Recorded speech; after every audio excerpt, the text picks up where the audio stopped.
Hi అండి, welcome to were miracles. నేను మీ శ్రావణి. మనం రోజు బ్రేక్ఫాస్ట్ తినడం వేరు, అందులోనూ హెల్దీ బ్రేక్ఫాస్ట్ తినడం వేరు. ఈ రోజు మన వీడియోలో పిల్లలు పెద్దవాళ్ళు అందరూ కూడా ఇష్టపడే హెల్దీ బ్రేక్ఫాస్ట్ అయితే చేసేసుకుందాం. అదే అవకాడో అటుకుల ప్యాన్ కేక్ అనమాట. మళ్ళీ ఆ ప్రాసెస్ ఏంటో చూసేద్దాము. మీరైతే వెంటనే వీడియోలోకి వచ్చేయండి అండ్ వీడియోని స్కిప్ చేయండి, చివరి దాకా చూడండి. ముందుగా ఈ ప్రాసెస్ కోసం అయితే ఒక చిన్న బౌల్ తీసుకొని అందులోకి శుభ్రం చేసుకున్న అటుకులు ఒక కప్పు దాకా తీసుకొని అందులోకి వాటర్ పోసుకొని ఒకసారి శుభ్రంగా వాష్ చేసేసుకుందాం అటుకులను అయితే.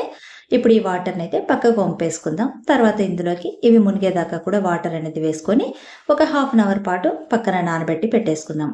ఇప్పుడు ఒక ప్లేట్ తీసుకొని అందులోకి ఒక అవకాడోని తీసేసుకుందాము. దీన్ని 2 నిలువు భాగాలుగా కట్ చేసుకుందాము.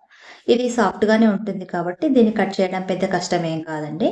ఇప్పుడు 2 భాగాలుగా చూసినట్టయితే చూడండి, మధ్యలో సీడ్ అనేది ఎంత పెద్దగా ఉందో. ఇప్పుడు ఈ సీడ్ని మనము రిమూవ్ చేసేద్దాము. తర్వాత ఇందులో ఉన్న పల్పుని ఫోర్క్తో కానీ లేదా స్పూన్తో కానీ తీసేసినట్టయితే ఇది మొత్తంగా అంతా కూడా ఊడొచ్చేస్తుంది. ఇప్పుడు ఫోర్క్ తీసుకొని దీన్ని మ్యాష్ చేసేసుకోవాలి మెత్తగా కూడా. మనం బంగాళదుంపని అయితే ఎలా మ్యాష్ చేసేసుకుంటామో సాఫ్ట్గా, ఎక్కడ కూడా గడ్డలాగా లేకుండా, అలాగే దీన్ని కూడా ఫోర్క్తో అయితే బాగా మ్యాష్ చేసుకోవచ్చు. అదే స్పూన్తో అయితే ఈవెన్గా అయితే మ్యాష్ అవ్వదనమాట. సో ఫోక్ తీసుకొని ఇలా మొత్తం అంతా మెత్తగా సాఫ్ట్గా మ్యాష్ చేసేసుకోవాలి. ఇప్పుడు ఈ ప్లేట్ని పక్కన పెట్టేసుకుందాము. తర్వాత ఒక మిక్సింగ్ బౌల్ తీసుకొని అందులోకి 1 కప్పు దాకా గోధుమ పిండిని, అలాగే ఇప్పుడు మనం నానబెట్టి పెట్టుకున్న అటుకులను వాటర్ అంతా కూడా పిండేసి పొడి పొడిగా వేసుకోవాలన్నమాట. వాటర్తో వేయకూడదు. ఇప్పుడు ఇందులోకి 1/2 టీ స్పూన్ దాకా వాము, అలాగే 1/2 టీ స్పూన్ దాకా మిరియాల పొడి, తర్వాత రుచికి సరిపడా ఉప్పు, అలాగే సన్నగా కట్ చేసుకున్న పచ్చిమిరపకాయ ముక్కలు, సన్నగా కట్ చేసుకున్న కరివేపాకు, కొత్తిమీర, అలాగే సన్నగా కట్ చేసుకున్న ఉల్లిపాయ ముక్కలు. ఉల్లిపాయ ముక్కలు అనేవి దాదాపుగా గుప్పెడంత పడతాయన్నమాట. ఉల్లిపాయ ముక్కలు ఎక్కువ వేస్తేనే బాగుంటుంది టేస్ట్ కూడా. ఇప్పుడు ఇవన్నీ కూడా స్పూన్తో ఒకసారి పొడి పొడిగానే ఒకసారి కలిపేసుకుందాం అన్నీ కూడా.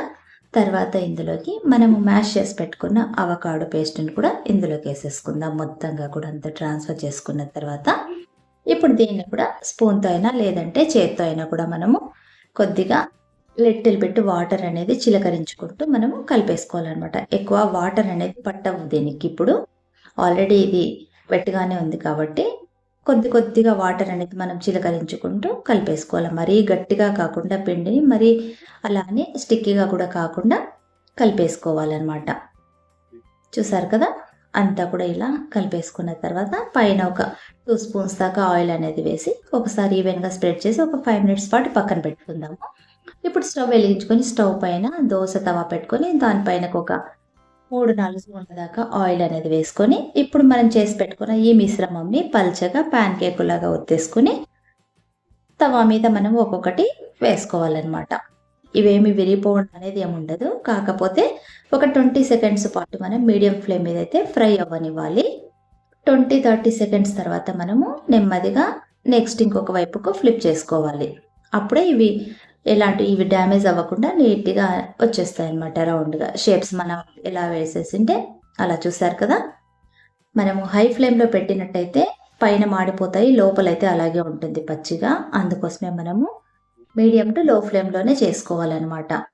తర్వాత ఇప్పుడు వీటిని ఇంకొక ప్లేట్లోకి తీసేసుకుందాం. నెక్స్ట్ ఇంకొక ట్రిప్ కూడా వేసేద్దాము.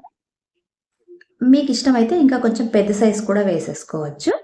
నేనైతే మీడియం సైజ్ చేసాను, మరి చిన్నవి కాకుండా అలానే పెద్దవి కాకుండా. మీకు కావాలనుకుంటే మీరు ఇంకా కొంచెము చపాతీ సైజ్ కూడా వేసేసుకోవచ్చు అనమాట. ఇప్పుడు రెండోసారి కూడా నేను ఇవి వేసేసుకున్నాను. అలాగే సేమ్ 30 సెకండ్స్ పాటు లో టు మీడియం ఫ్లేమ్ మీద ఫ్రై అయిన తర్వాత మళ్ళీ పైన ఒక స్పూన్ దాకా ఆయిల్ అనేది మనము స్ప్రింకిల్ చేసుకోవాలా. అప్పుడే ఇంకా ఈజీగా ఇవి పైకి లేస్తాయి అనమాట. చూసారు కదా, ఎంత కలర్ బాగుంది కదా. సో గోల్డెన్ కలర్ ఇలా వస్తే బాగుంటుంది. సో మీకు కూడా నచ్చింది కదా. ఇంతే, చాలా ఈజీ అండి హెల్దీ బ్రేక్ఫాస్ట్. సో మీకు కూడా నచ్చింది కదా, మరి ఇంకెందుకు కావాల్సి మీరు కూడా తప్పకుండా ట్రై చేయండి. అండ్ మీకు ఎలా కుదిరిందో నాకు కమెంట్ చేయండి. మీ పిల్లలకి అందరికీ కూడా హైజెనిక్గా హెల్దీగా ఉంచండి మీ పిల్లల్ని. నెక్స్ట్ మళ్ళీ ఇంకొక మంచి వీడియోతో మళ్ళీ మేము ముందుంటాం. Until then bye, thanks for watching.